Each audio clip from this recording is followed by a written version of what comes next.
नमस्कार। मैं मलखान सिंह भदौरिया।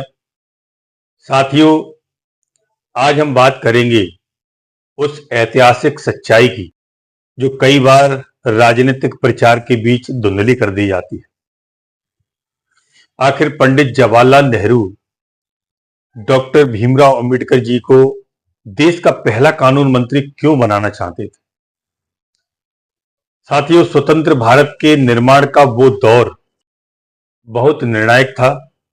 संविधान सभा बनी थी, लेकिन डॉक्टर अंबेडकर जी उसके सदस्य नहीं थे। तब पंडित नेहरू ने पुणे के एम.आर. जयकर से आग्रह किया कि अपनी सीट खाली करें ताकि अंबेडकर जी को संविधान सभा में आ सके। यही हुआ। जयकर ने इस्तीफा दिया और अंबेडकर जी उस सीट से निर्वाचित होकर आए। यही वह क्षण था जिसने भारत के इतिहास की दिशा तय की।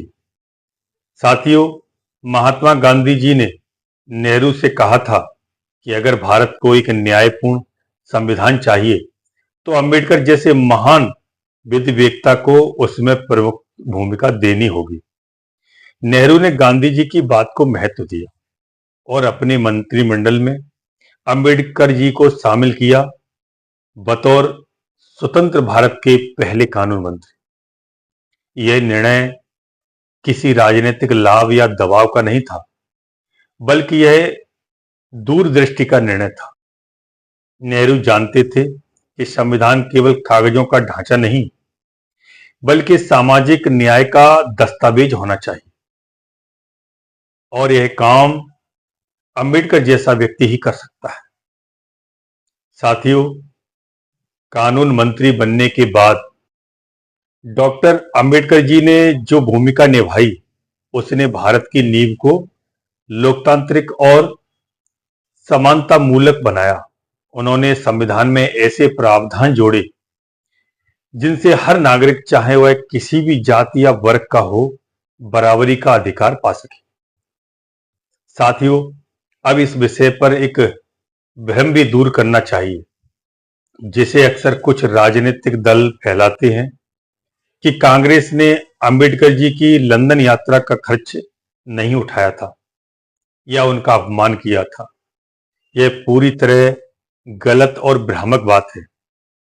ऐतिहासिक अभिलेखों और कई शोध पुस्तकों में स्पष्ट लिखा है कि अंबेडकर जी शिक्षा और विदेश यात्रा में उस समय की सरकारों और संस्थाओं ने पूरा सहयोग किया। कांग्रेस, उसके नेताओं ने उनके ज्ञान और संघर्ष को सदैव सम्मान दिया।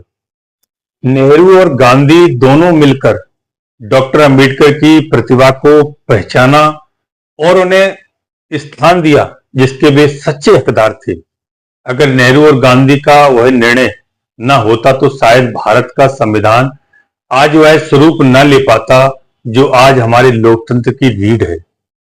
संक्षेप में, नेहरू ने अंबेडकर को कानून मंत्री इसलिए बनाया क्योंकि वे जानते थे कि भारत का भविष्य तभी सुरक्षित है जब उसका संविधान ऐसे व्यक्ति के हाथों में लिखा जाए जो न केवल कानून का ज्ञाता हो, बल्कि समाज के हर पीड़ित और वंचित वर्ग की पीड़ा को गहराई से समझता हो। जय भीम। धन्यवाद। मैं मलखान सिंह भदौरिया। साथियों, अगर यह जानकारी आपको अच्छी लगे तो इस वीडियो को अपने सभी मित्रों के साथ शेयर जरूर करें, लाइक करें और कमेंट्स में मुझे बताएं क्या मेरी द्वारा दी गई जानकारी सही है या इसमें कोई अपवाद है। धन्यवाद।